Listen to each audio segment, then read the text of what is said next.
నమస్తే, welcome to Zee Telugu news. ఇక updates చూస్తే ఎస్సీ వర్గీకరణపై మంత్రి దామోదర రాజనరసింహ కీలక వ్యాఖ్యలు చేశారు. ఇటీవల సుప్రీంకోర్టు ఎస్సీ రిజర్వేషన్లను రాష్ట్రాలు వర్గీకరించుకోవచ్చు అనే తీర్పునిచ్చింది. ఈ నేపథ్యంలో మాదిగ ఉపకులాలకు విద్యా ఉద్యోగాల్లో వారి జనాభా ప్రకారం సమాన అవకాశాలు రావాలన్నారు మంత్రి. కులాలు ఉపకులాలు అని కాకుండా సమానత్వం అనేది సాధించాలన్నారు. సుప్రీంకోర్టు వర్గీకరణ విషయంలో రాష్ట్రాలు అమలు చేసుకోవచ్చని స్వాతంత్రం ఇచ్చింది తప్ప అమలు చేయాలని ఆదేశించలేదన్నారు. ఇక మంత్రి దామోదర రాజనరసింహ అధ్యక్షతన ప్లాజా హోటల్లో మాదిగ ఉపకులాల సమావేశం జరిగింది. ఈ సమావేశానికి ఎమ్మెల్యేలు అడ్లూరి లక్ష్మీనారాయణ, కవ్వంపల్లి సత్యనారాయణ, అలాగే మందుల శ్యామల్, వేముల వీరేశం, కాలే యాదయ్య, ప్రొఫెసర్ జి మల్లేశం పాల్గొన్నారు.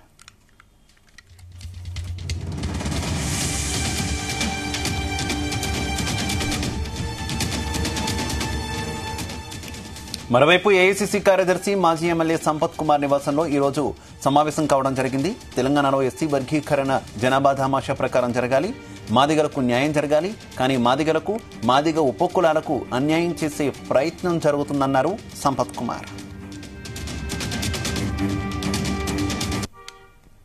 అదే ఆధారం మనకు. రేపు భవిష్యత్తులో ఏ నిర్ణయం తీసుకోబోయినా ఆ కోటాన్ని మనం ఖచ్చితంగా ఫిక్స్ చేయబోయినా, రేపు కోర్టుకు అవకాశం ఇవ్వకుండా మనం చర్య తీసుకున్నా, నిర్ణయం తీసుకున్నా దానికి కాస్ట్ బేసిస్ సెన్సస్ ఒకటి ఉండాలి. ఈరోజు తెలంగాణ రాష్ట్రం వేరే, ఆంధ్ర రాయలసీమ రాష్ట్రం వేరే. కొన్ని కులాలు ఇటుకు లేవు. ఆ కులాలు లేవు, ఏం చేద్దాము? మొదట మనకు దారి ఏంటి అంటే కులగణన.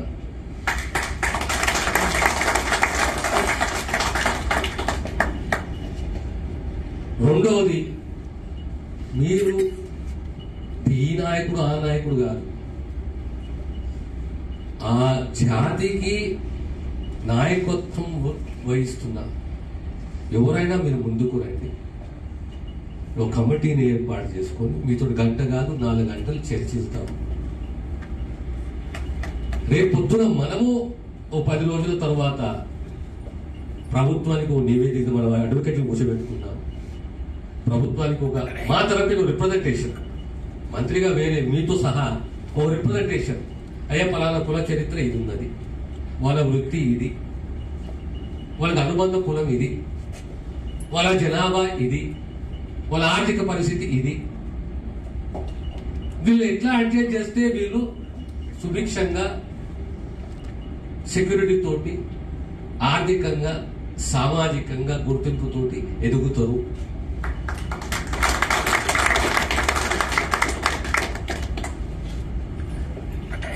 ఈ ఆలోచన మనం చేయాలి. చేసి నేను మా వీరేశంతో, లక్ష్మణ్తో, మా సత్తనతో అంటున్నా, మరి commitment, complete dedication and commitment. Let not be in a hurry. మా ప్రొఫెసర్స్ ఉన్నారు, మల్లేశం ఉన్నారు, మా సుజాత ఉన్నది, వెంకట్ ఉన్నాడు, ఇలాంటి ప్రొఫెసర్స్ ఉన్నారు, ఆలిముత్యాలు ఉన్నాయి. వాళ్ళ సర్వీసెస్ మనం తీసుకుంటాం. తీసుకొని ఏ రకంగా గతాన్ని, మన అనుభవము, ఫలితాలు, ఆధారాలు బేస్ ఏంది, ఇప్పుడు మనం ఏం చేయగలుగుతాము. 95% అందరినీ సంతృప్తి పరిచే 100% కెనాట్ డూ ఇట్. అట్లీస్ట్ 90% 95% మనం వాళ్ళు తృప్తి పరిచే విధంగా మనం ప్రయత్నం ఉండాలి. ఈ రోజు మనం ఒక కమిటీ చేసుకొని ఒక ఇన్ఫర్మేషన్ సెల్ ని ఏర్పాటు చేసుకొని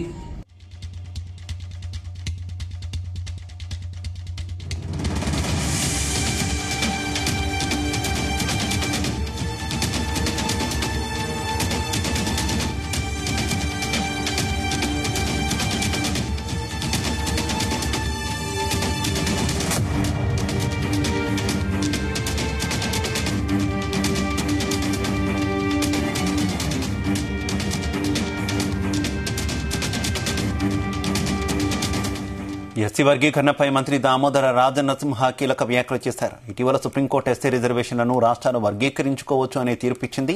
ఈ నేపథ్యంలో మాదిగ ఉపకులాలకు విద్యా ఉద్యోగాల్లో వారి జనాభా ప్రకారం సమాన అవకాశాలు రావాలన్నారు మంత్రి. ఇక మంత్రి వ్యాఖ్యలు, అలాగే సంపత్ నిర్వహించినటువంటి సమావేశం తదితర అంశాలకు సంబంధించి మరింత సమాచారం మా కరెస్పాండెంట్ సతీష్ అందిస్తారు. సతీష్. శివ, ఈ మధ్య కాలంలో సుప్రీంకోర్టు ఇటు ఎస్సీ రిజర్వేషన్లను రాష్ట్రాలు వర్గీకరించుకోవచ్చని కూడా తీర్పిచ్చిన నేపథ్యంలో ఇప్పటికే మాదిగ ఉపకులాలు కూడా ఇప్పటికే ఇటు సమావేశమయ్యాయి.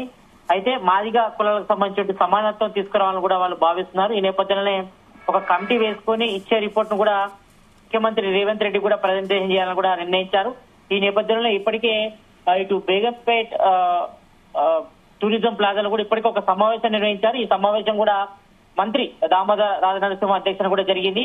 అయితే ఈ సమావేశానికి ఇటు మాదిగ ఉపకులాలు మాలకు సంబంధించిన ప్రజాప్రతినిధులందరూ కూడా పాల్గొన్నారు. ఈ సమావేశంలో అంటే ముందు జరిగిన సమావేశంలో అంటే 3 రోజుల క్రితం కూడా జరిగిన సమావేశంలో ఇటు దామోదర రాజనరసింహతో పాటు ఎమ్మెల్యేలు అడ్లూరి లక్ష్మణ్, కవంపల్లి సత్యనారాయణ, మందుల శ్యాముల్, వేముల వీరేశం, కాల యాదవ్తో పాటు ఇటు ఏఐసిసి సెక్రటరీ సంపత్ కుమార్ కూడా పాల్గొన్నారు 3 రోజులు జరిగిన సమావేశంలో. కానీ ఈ రోజు మాత్రం ఇటు వేరువేరుగా సమావేశాలు కూడా నిర్వహించారు. ఇటు మాదిగ ఉపకులాలకు సంబంధించిన సమావేశం నిర్వహించారు.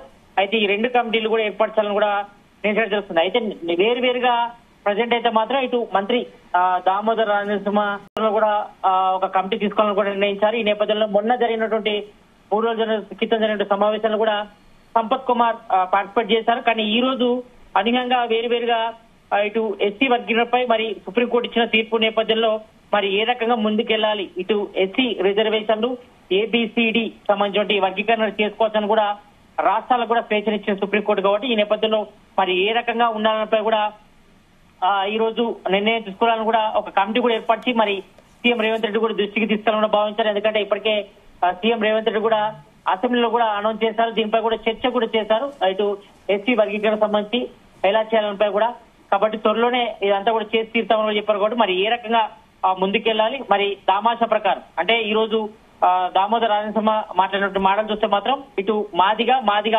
ఉపకులాలకు సంబంధించి విద్యా ఉద్యోగాలు వారికి సమాన అంటే జనాభా ప్రాతిపదికన సమాన అవకాశాలు రావాలని కోరుతారు. మరి ఇటు కులాలు ఉపకులాలకు అన్ని కాకుండా సమానత్వం అనేది సాధించాలని కూడా ఈయన స్పష్టం చేశారు. ఇక మరోవైపు ఈ రోజు మరోపక్క ఏఐసిసి కార్యదర్శి మాజీ ఎమ్మెల్యే సంపత్ కుమార్ కూడా తన నివాసంలో కూడా సమావేశం చేశారు. ఇటు తెలంగాణలో ఎస్సీ వర్గీకరణ జనాభా దామాషా ప్రకారం జరగాలని మరి మాదిగలకు న్యాయం జరగాలి. కానీ మాదిగ ఉపకులాలకు మధ్య అన్యాయం చేసే ప్రయత్నం కూడా జరుగుతుందంటూ కూడా మరి మాజీ ఎమ్మెల్యే సంపత్ కుమార్ కూడా సంచలనమైన వ్యాఖ్యలు చేశారు. అయితే సతీష్ కొంత పరస్పర విరుద్ధ వ్యాఖ్యలాగే కనిపిస్తున్నాయి కదా. అటు మంత్రి దామోదర రాజనరసింహ మాలలకి మాదిగలకి సమానంగా అన్ని అవకాశాలు ఉండాలి అంటుంటే సంపత్ మాత్రం జనాభా నిష్పత్తి ప్రకారం ఉండాలంటూ కూడా ఆయన తేల్చి చెప్తున్నారు కదా. ఏంటి ఈ పరస్పర విరుద్ధ వ్యాఖ్యలు కాంగ్రెస్ లో ఏమైనా కొంత ముసలానికి కారణమయ్యే అవకాశం ఉందా ఈ వర్గీకరణ విషయంలో?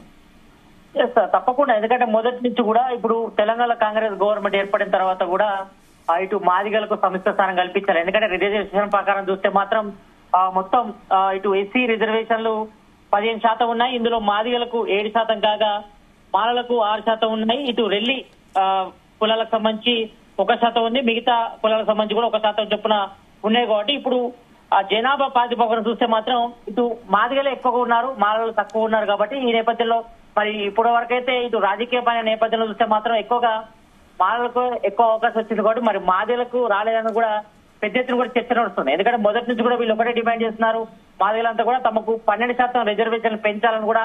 ఎందుకంటే జనాభా ప్రాతిపదికన చూస్తే మాత్రం మాలల కంటే మాదిగలు ఎక్కువ ఉన్నారు. ఇప్పుడు సపోజ్ ఇటు తెలంగాణ గవర్నమెంట్ విషయానికి వస్తే కాంగ్రెస్ సర్కార్లో ఎక్కువగా ఇటు మాదిగ ఉపకులాలతో పాటు మాలలకు మాత్రమే ఎక్కువగా అవకాశం ఇస్తారు. కాబట్టి ఈ నేపథ్యంలో మరి రాబోయే రోజుల్లో ఎక్కువగా మాదిగలకు సమిష్టి స్థానం కల్పించాలి. సీఎం రేవంత్ రెడ్డి కూడా గతంలో మనం చూసాం. ఇటు మోతుపల్లి నరసింహులు గాని ఇటు మందకృష్ణ మాదిగ గాని కూడా ప్రధానంగా డిమాండ్ చేశారు. ఇటు మాదిగ ఉపకులాలకు ఎక్కువగా రిజర్వేషన్ల ప్రకారం వాళ్ళకు సీట్లు ఇవ్వాలని కూడా డిమాండ్ చేశారు. కానీ అది జరగలేదు. ఎక్కువగా మాల సామాజిక వర్గానికే సీఎం రేవంత్ రెడ్డి కూడా గతంలో కూడా సీట్లు అనౌన్స్ చేశారు. ఇటు అసెంబ్లీలో గానీ పార్లమెంట్ ఎన్నికల్లో కూడా వాళ్ళకే ఎక్కువగా మాలకే ఎక్కువగా సీట్లు ఇస్తారు. కాబట్టి ఈ నేపథ్యంలో మరి ప్రధానంగా వీళ్ళిద్దరి మధ్య అదే చర్చ వచ్చింది. ఎందుకంటే ఇప్పుడు దామోదర రాజనరసింహ విషయానికి వస్తే మాత్రం ఆయన మాదిగ ఉపకులాలకు సంబంధించిన వ్యక్తి, ఇటు సంపత్ కుమార్ ఇటు మాదిగ వర్గానికి చెందిన వ్యక్తి. కాబట్టి ఈ నేపథ్యంలో ఎక్కువగా మరి ఇప్పుడు ప్రజెంట్ సిచ్యువేషన్ లో మాత్రం ఎక్కువగా మాదిగలకే అవకాశాలు లేకుండా చేస్తున్నారు. మరి కొంతమంది మాలకి ఎక్కువ అవకాశం ఉందని కూడా చర్చ అయితే కొనసాగుతుంది ఇటు కాంగ్రెస్ లో. కాబట్టి ఈ నేపథ్యంలో మరి జనాభా ప్రాతిపాదికన తమకు కూడా అవకాశాలు ఇవ్వాలని కూడా ప్రధానంగా అయితే ఇటు ఒక పార్టీలో డిమాండ్ చేస్తున్నారు. అంటే ఇతర వర్గానికి సంబంధించిన చర్చ ఉన్నప్పుడు కూడా ఎక్కువగా ఇటు మాదిగ ఉపకులాలు మరోవైపు మాలకు సంబంధించి మాత్రమే మేజర్ గా చర్చ అయితే కొనసాగుతుంది కాబట్టి మరి సుప్రీంకోర్టు ఇచ్చిన తీర్పు ప్రకారం చూస్తే మాత్రం ఇటు ఎస్సీ సంబంధించిన రిజర్వేషన్లు 15% ఉన్నాయి కాబట్టి మరి వీటిని గ్రూపులుగా విడదీయాలి. అంటే ఏబిసిడిగా వర్గీకరించి వారికి కూడా సమానంగా జనాభా ప్రాతిపదికన మరి యొక్క రిజర్వేషన్ ప్రకటించి మరి అందరికీ సమన్వయం చేయాలి. మాదిగ ఉపకులాలకు సమన్వయం చేయాలని కూడా మరి డిమాండ్ చేస్తున్నారు కాబట్టి మరి దీనిపై కూడా సీఎం రేవంత్ రెడ్డి కూడా మొన్న జరిగినటువంటి అసెంబ్లీ సెషన్ లో కూడా చర్చ కూడా పెట్టారు. దీన్ని అందరూ కూడా స్వాగతించారు కాబట్టి మరి దీనిపై ఒక కమిటీ వేసుకుని ఒక రిపోర్ట్ ఇస్తే మాత్రం ఎలా ఉంటుంది అంటే జనాభా దామాషా ప్రకారం మరి సమాన అవకాశాలు రావాలని కూడా ప్రతి ఒక్కరు కూడా కోరుకుంటారు కాబట్టి మరి కులాల ఉపకులాలకు సంబంధించి కూడా అని కాకుండా సమానత్వాన్ని సాధించాలని కూడా కోరుకుంటారు కాబట్టి మరి ఇందులో 2 వర్గాలు అయ్యే అవకాశం కనిపిస్తుంది. మరి ప్రజెంట్ నేతృత్వం చూస్తే మాత్రం ఈ రోజు జరిగినటువంటి సమావేశంలో ఇటు బేగంపేటలోని ప్లాజా హోటల్లో మంత్రి దామోదర రాజనరసింహ నేతృత్వంలో ఒక సమావేశం జరిగితే మరోవైపు ఇటు ఏఐసిసి కార్యదర్శి మాజీ ఎమ్మెల్యే సంపత్ కుమార్ నేతృత్వంలో మరో సమావేశం జరిగింది కాబట్టి మరి వీళ్ళిద్దరి మధ్య కొంచెం గ్యాప్ వచ్చినట్టు తెలుస్తోంది. ఎందుకంటే మొన్న 3 రోజుల క్రితం జరిగిన సమావేశంలో బేగంపేట ప్లాజా హోటల్లో జరిగింది. ఈ సమావేశానికి మాజీ ఎమ్మెల్యే సంపత్ కుమార్ కూడా అటెండ్ అయ్యారు. ఆ సమావేశాలు కూడా అందరు నిర్ణయించుకున్నారు మరి ఏ రకంగా వెళ్ళాలి, ఇటు ఎస్సీ రిజర్వేషన్లకు సంబంధించి కానీ మరి ఎస్సీ రిజర్వేషన్లకు మరి సుప్రీంకోర్టు తీర్పిచ్చిన నేపథ్యంలో మరి దీన్ని ఏ రకంగా ముందుకెళ్ళాలి, ఈ రిజర్వేషన్ల అమలు ఏ రకంగా జరగాలి, మరి దామాషా ప్రకారం జరగడం కూడా ప్రధానంగా డిమాండ్ వస్తుంది.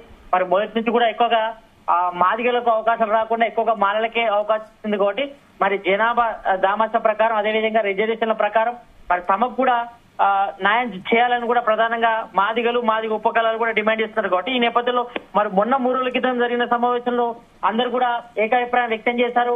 చర్చ కూడా నడిచింది.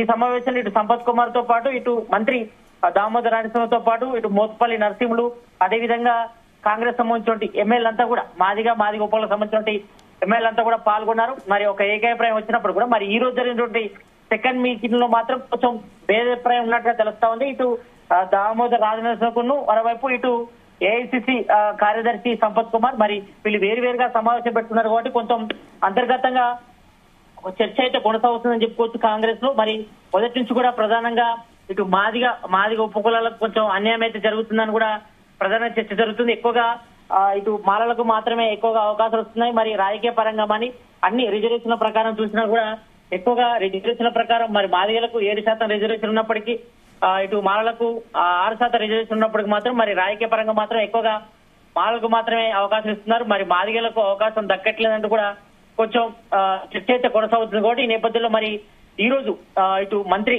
దామోదర రాజనరసింహ నేతృత్వంలో ఇటు బేగంపేట్ పీపుల్ ప్లాజా హోటల్లో సమావేశమయ్యారు. ఇందులో ఒక కమిటీ కూడా వేయాలని కూడా నిర్ణయించారు. ఈ కమిటీలో ప్రధానంగా ఇప్పుడు చెప్పుకున్నట్టయితే ఇటు దామోదర రాజనరసింహ కూడా ఒక సంచలన వ్యాఖ్యలు చేశారు. మరి మాదిగ సంబంధించి ఒక కమిటీ వేసుకొని ఆ వర్గీకరణ తీర్పు నేపథ్యంలో ఇటు మాదిగ ఉపకులాలకు విద్యా ఉద్యోగాల్లో వారి జనాభా ప్రకారం సమాన అవకాశాలు అని కూడా ఆయన డిమాండ్ చేశారు. ఇటు కులాలు ఉపకులాలు కానీ కాకుండా సమానత్వం అనేది సాధించాలని ఈయన ప్రధానంగా డిమాండ్ చేస్తున్నారు. కాబట్టి మరోవైపు ఇటు సంపత్ కుమార్ విషయానికి వస్తే మాత్రం మరి మాదిగలకు న్యాయం జరగాలని కానీ మాదిగ ఉపకులాలకు అన్యాయం చేసే ప్రయత్నం జరుగుతుందని కూడా ఆయన తన వ్యక్తం చేశారు. ఆయన అభిప్రాయం కూడా వ్యక్తం చేశారు కాబట్టి మరి ఈ మధ్య కొంచెం గ్యాప్ వచ్చినట్టే తెలుస్తోంది. ఇటు దామోదర రాజనరసింహకి అదేవిధంగా ఇటు సంపత్ కుమార్ కూడా వచ్చినట్టే తెలుస్తోంది. మరి కొంతవరకు అయితే ఇటు మాలలకు మధ్య కొంత భేదాభిప్రాయం ఉంది. ఎందుకంటే మొదటి నుంచి కూడా మాలలకి ఎక్కువ అవకాశం ఇస్తున్నారు, మాదిగ ఉపకులాలకు ఎక్కువగా రాజకీయ పరంగా అవకాశాలు ఇవ్వట్లేదని కూడా చర్చ కొనసాగుతుంది. కాబట్టి మరి మొన్న జరిగినటువంటి అసెంబ్లీ ఎన్నికల్లో కూడా ఎక్కువగా ఇటు అసెంబ్లీ ఎన్నికల్లో ఎక్కువగా మాలలకే సీట్లు కేటాయించారు, మరి మాదిగలకు ఎక్కువ సీట్లు కేటాయించలేదు. మరి సేమ్ టైం ఇటు పార్లమెంట్ ఎన్నికల్లో కూడా మాలలకే అవకాశం ఇచ్చారు. మరి మంత్రివర్గంలో కూడా ఇప్పటి వరకు అయితే ఇటు మాదిగ ఉపకులకు సంబంధించిన వారు మాలకు సంబంధించిన వారు ఉన్నారు కానీ మరి మాదిగలకు సంబంధించిన వారికి ఎవరికి కూడా అవకాశం ఇవ్వలేదని కూడా స్పష్టం అవుతుంది. ఎందుకంటే మొన్ననే సీఎం రేవంత్ రెడ్డి కూడా ఇటు మందుల స్వామిల నేతృత్వంలో కూడా కొంతమంది మాదిగ ఉపకులకు సంబంధించిన ఎమ్మెల్యేలంతా కూడా కలిశారు. వారికి కూడా రాబోయే మంత్రివర్గ విస్తరణలో కూడా మాదిగలకు సముచిత స్థానం మంత్రివర్గంలో చోటు ఇవ్వాలని కూడా వాళ్ళు కూడా ప్రధానంగా సీఎం రేవంత్ రెడ్డి కూడా విజ్ఞప్తి చేశారు. కాబట్టి మరి ఈ నేపథ్యంలో ప్రజెంట్ అయితే మాత్రం ఇటు మాదిగ ఉపకులాలు అదేవిధంగా మాలకు సంబంధించి రిజర్వేషన్లపై కూడా చర్చ కొనసాగుతుంది. మరి దీనిపై దామాషా ప్రకారం జనాభా ప్రాతిపదికన కూడా ప్రతి ఒక్కరు కూడా న్యాయం చేయాలని డిమాండ్ చేస్తున్న పరిస్థితి కొనసాగుతుంది. మరి ఇప్పుడైతే కాంగ్రెస్ లో అయితే 2 టీములు మాత్రం రన్ అవుతున్నాయి. ఒకటి మంత్రి దామోదర రాజనరసింహ, మరొకటి ఏఐసిసి కార్యదర్శి మాజీ ఎమ్మెల్యే సంపత్ కుమార్ మరి వేరువేరుగా సమావేశం ఏర్పరచుకోవడం పట్ల కొంచెం కాంగ్రెస్ లో మాత్రం కొంచెం భేదాభిప్రాయాలు అయితే కొనసాగుతున్నట్టుగా తెలుస్తా ఉంది. Okay Satish, thank you.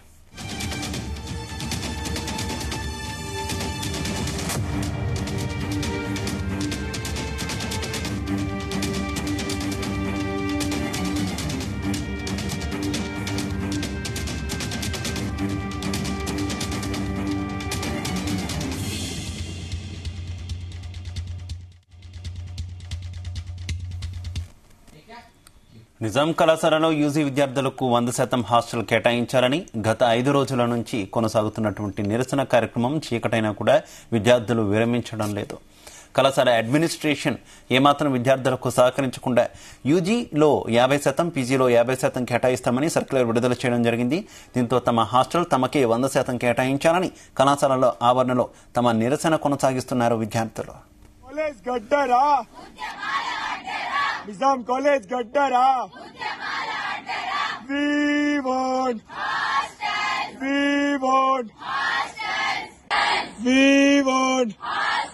అదిరేది లేదు బెదిరేది లేదు,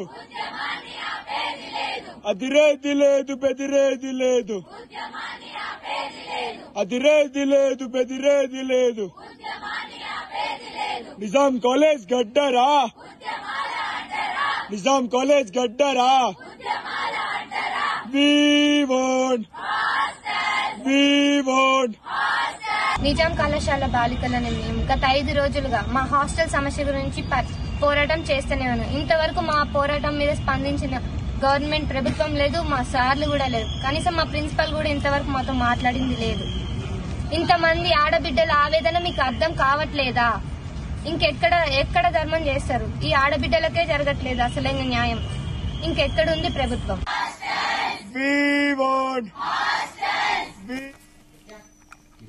బీజేపీ కార్యాలయం ముట్టడించేందుకు మహిళా కాంగ్రెస్ నేతలు ప్రయత్నించారు. 33% మహిళా రిజర్వేషన్లు అమలు చేయాలని డిమాండ్ చేశారు. గాంధీ భవన్ నుంచి భారీగా మహిళలు తరలి రావడంతో ఉద్రిక్త పరిస్థితి నెలకొంది. దాంతో గాంధీ భవన్ గేటు వద్దే భారీగా మోహరించిన పోలీసులు మహిళలను గేటు వద్దే అడ్డుకున్నారు. దాంతో గాంధీ భవన్ గేటు ఎక్కి బీజేపీ ఆఫీసు వైపు వెళ్లేందుకు సునీతారావు కార్యకర్తలు ప్రయత్నించారు.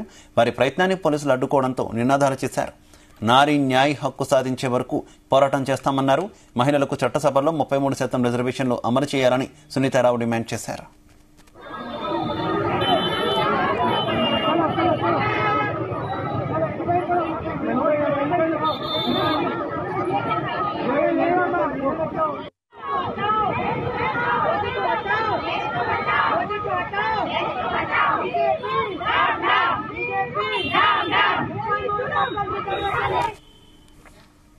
ఎమ్మెల్సీ భరత్ పై గుంటూరులో కేసు నమోదైందని వచ్చిన వార్తపై ఆయన స్పందించారు. తనపై దుష్ప్రచారం చేస్తున్న వారిపై చట్టపరంగా చర్యలు తీసుకుంటానన్నారు. భగవంతుడి దర్శన టికెట్లను అమ్ముకొని బతకాల్సిన అవసరం తనకు లేదన్నారు. మల్లికార్జున్ అనే వ్యక్తి ఎవరో తనకు తెలియదని చెప్పారు. కుప్పంలో చంద్రబాబుపై పోటీ చేశాననే కక్షతో తనపై ఇలాంటి తప్పుడు ప్రచారం చేస్తున్నారని మండిపడ్డారు. దీనిపై పోలీసులు విచారణ జరిపి నిజానిజాలు బయటపెట్టాలన్నారు ఎమ్మెల్సీ భరత్. అందరికీ నమస్కారం. ఈరోజు ఉదయం నుండి మీడియాలో నా మీద తిరుమల సిఫార్సు లెటర్ల గురించి ఏవో ఆరోపణలు వస్తా ఉన్నాయి. చిట్టుబాబు అనేటటువంటి గుంటూరుకు సంబంధించిన ఒక టీడీపీ నాయకుడు మరి వారికి సంబంధించిన వారి దగ్గర నేనేదో డబ్బులు తీసుకున్నానని చెప్పి మాట్లాడుతా ఉన్నారు. మల్లికార్జున్ అనేటటువంటి పిఆర్ఓ ఎవరో ఉన్నారు, ఆయన కి ఇచ్చామని కూడా చెప్తా ఉన్నారు. ఇంతవరకు నాకు మల్లికార్జున్ అనేటటువంటి పిఆర్ఓ ఎవరూ లేరు. అసలు మల్లికార్జున్ అనేటటువంటి వ్యక్తి ఎవరో కూడా నాకు తెలీదు. రెండోది, ఆ భగవంతుడు దర్శనాలు లెటర్లు అమ్ముకొని బతకాల్సినటువంటి దౌర్భాగ్య పరిస్థితుల్లో, అంత చెడిపోయిన పరిస్థితుల్లో ఈరోజు నేను గాని నా కుటుంబం గాని లేదు. ఎప్పటి నుంచో ఒక బ్యూరోక్రటిక్ బ్యాక్గ్రౌండ్ నుంచి వచ్చినటువంటి వ్యక్తిని నేను. మా ఫాదర్ ఒక ఐఏఎస్ ఆఫీసర్, నేను అంతకంటే ఎక్కువ వాల్యూస్ తో బతికినటువంటి వాడిని. ఇప్పటి వరకు ఇలాంటి ఆరోపణలు గాని లేకపోతే నా క్యారెక్టర్ ని అసాసినేట్ చేయడానికి ఇలాంటి మాటలు కానీ ఎప్పుడూ మాట్లాడలేదు. కేవలం కుప్పంలో చంద్రబాబు నాయుడు గారికి ధీటుగా నిలబడి పోటీ చేశామని, ఇంకా నిలబడి అక్కడ ఫైట్ చేస్తున్నామనే ఒకే ఒక కక్షతో ఈరోజు నన్ను, నా పేరును నాశనం చేయాలని చెప్పి ఇలాంటి అనవసరమైన రాజకీయ కేసులు, అనవసరమైన డిఫేమ్ చేయడానికి చేస్తా ఉన్నారు. ఖచ్చితంగా దీన్ని నేను ఎదుర్కొంటాను. భగవంతుని లెటర్లు గాని ఇంకోటి గాని అమ్ముకొని బ్రతకాల్సినటువంటి పరిస్థితి నాకు లేదు. అది ఎప్పటికీ కూడా రాదు. ఈ మల్లికార్జున్ ఎవరో, మరి వాళ్ళు ఆ రాసినటువంటి పేర్లు ఎవరెవరైతే ఉన్నాయో వాళ్ళందరూ ఎవరెవరో కూడా మేము కూడా కనుక్కోవడానికి ప్రయత్నం చేస్తా ఉన్నాము. పోలీసు వారికి కేసు ఇచ్చామంటున్నారు. వాళ్ళు కూడా విచారణ కరెక్ట్ గా చేసి అసలు ఎవరు వీళ్ళు, ఏం జరిగింది అనేది బయటికి తీసుకొస్తే బయట బాగుంటుంది. దాని తర్వాత ఇంకో ప్రెస్ మీట్ లో కూడా నేను మాట్లాడి క్లారిఫై కూడా చేస్తానని కూడా మీ అందరికి. ఇక గుంటూరు జిల్లా ప్రత్తిపాడు నియోజకవర్గం వట్టి చెరుకూరు మండలం గారపాడు గ్రామంలో రాత్రి ఉద్రిక్తత తలెత్తింది. గ్రామంలోకి వస్తున్న వైసీపీ కార్యకర్తలను గ్రామస్తులు అడ్డుకున్నారు. గ్రామంలో టీడీపీ, వైసీపీ కార్యకర్తల మీద ఉద్రిక్తత తలెత్తింది. గతంలో టీడీపీ వారిపై దాడి చేసిన కొంతమందికి కోర్టు రిమాండ్ విధించి జైలుకు పంపింది. అయితే వారు బెయిల్పై విడుదలై గ్రామానికి వచ్చారు. కాగా వారిని గ్రామంలోని టీడీపీ కార్యకర్తలు అడ్డుకున్నారు. వారు వస్తే గ్రామంలో మళ్లీ దాడులు జరుగుతాయని వారు ఆరోపిస్తున్నారు. దీంతో వైసీపీ కార్యకర్తలు పోలీసులకు ఫిర్యాదు చేశారు. దీంతో స్పాట్కు చేరుకున్న పోలీసులు ఇరు వర్గాలకు కౌన్సిలింగ్ ఇచ్చారు. మళ్లీ దాడులకు దిగితే చట్టపరంగా చర్యలు తీసుకుంటామని హెచ్చరించారు. వైసీపీ కార్యకర్తలను గ్రామంలోకి ప్రవేశింపచేశారు. దీంతో సమస్య తాత్కాలికంగా తెరపడింది.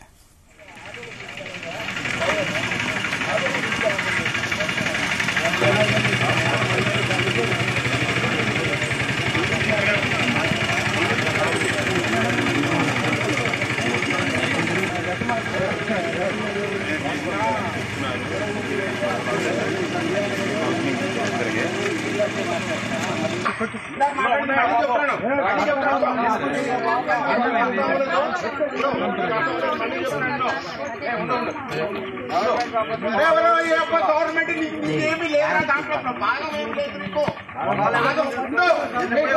ఇట్లా చెప్తాను, ఇట్లా చెప్తాను.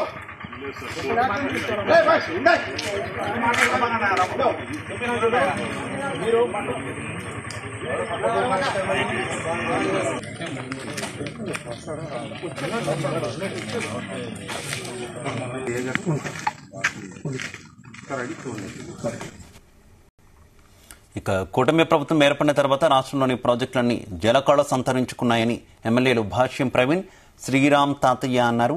ఎన్టీఆర్ జిల్లాల పరిధిలోని పులిచింతల ప్రాజెక్టుకు వరద వస్తుండటంతో అధికారులతో కలిసి గేట్లు ఎత్తి నీటిని కిందకు విడుదల చేశారు. కృష్ణమ్మకు జలహారతి ఇచ్చి పూజలు నిర్వహించారు. వైఎస్ఆర్సీపీ ప్రభుత్వం ప్రాజెక్టులను పూర్తిగా నిర్లక్ష్యం చేసిందని మండిపడ్డారు. చంద్రబాబు ముఖ్యమంత్రి అయ్యాక సాగునీటి ప్రాజెక్టులకు అధిక ప్రాధాన్యత ఇస్తున్నారని తెలిపారు. 3 ఏళ్ల తర్వాత పులిచింతల ప్రాజెక్టు పూర్తి స్థాయిలో నిండనుంది. ఇక ప్రాజెక్టుకు ప్రస్తుతం వస్తున్న వరద నీటి నిల్వకు అధికారులు పలు రకాల చర్యలు తీసుకుంటున్నారు.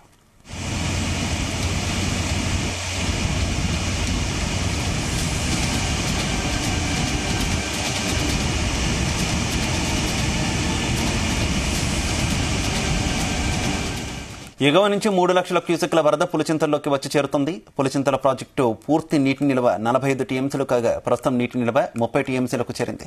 సాగర్ నుంచి వరద ప్రవాహం కొనసాగుతుండటంతో 5 గేట్లు ఎత్తి 96,898 క్యూసెక్ల నీటిని దిగువకు విడుదల చేస్తున్నారు. ఇక విద్యుత్ ఉత్పత్తి కోసం 10,000 క్యూసెక్ల నీరు మళ్లిస్తున్నారు. పులిచింతల దిగువ ప్రాంతాల ప్రజలు అప్రమత్తంగా ఉండాలని అధికారులు హెచ్చరించారు. కృష్ణానదిలో పడవలు, బల్లకట్టులను నిలిపివేశారు. వచ్చే వరదతో మరికొన్ని గేట్లు ఎత్తేందుకు అధికారులు ప్రణాళికలు రచిస్తున్నారు.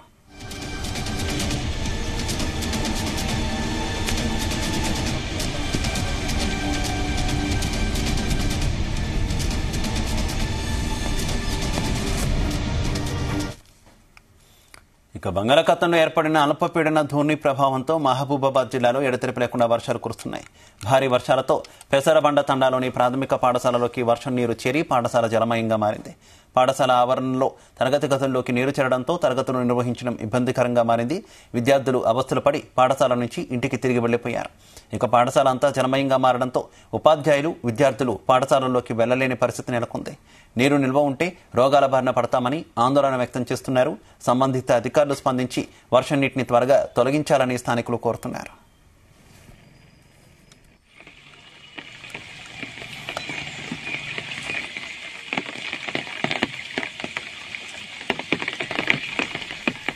ఇక జిల్లాలో భారీ వర్షాలు కురుస్తాయన్న వాతావరణ అధ్యయన కేంద్రం హెచ్చరికలతో విద్యార్థుల తల్లిదండ్రులు ఆందోళన చెందుతున్నారు. ఏటా వర్షాకాలంలో తీవ్ర ఇబ్బందులు పడుతున్నారు విద్యార్థులు. దినసరి నిరుపేద కుటుంబాలకు చెందినటువంటి విద్యార్థులు చదువుకునే ఈ పాఠశాలపై చిన్నచూపు చూడడం ఏంటని ప్రశ్నిస్తున్నారు విద్యార్థుల తల్లిదండ్రులు.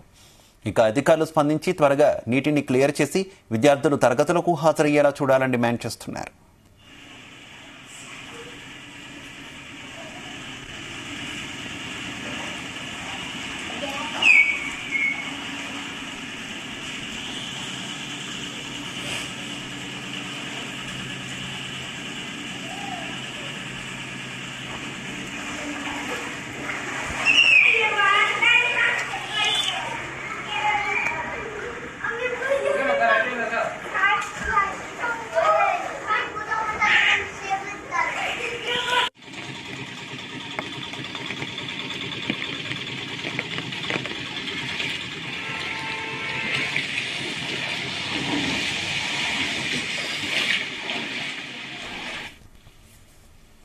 రైట్, ఇవి బులెటిన్ అప్డేట్స్. నమస్తే.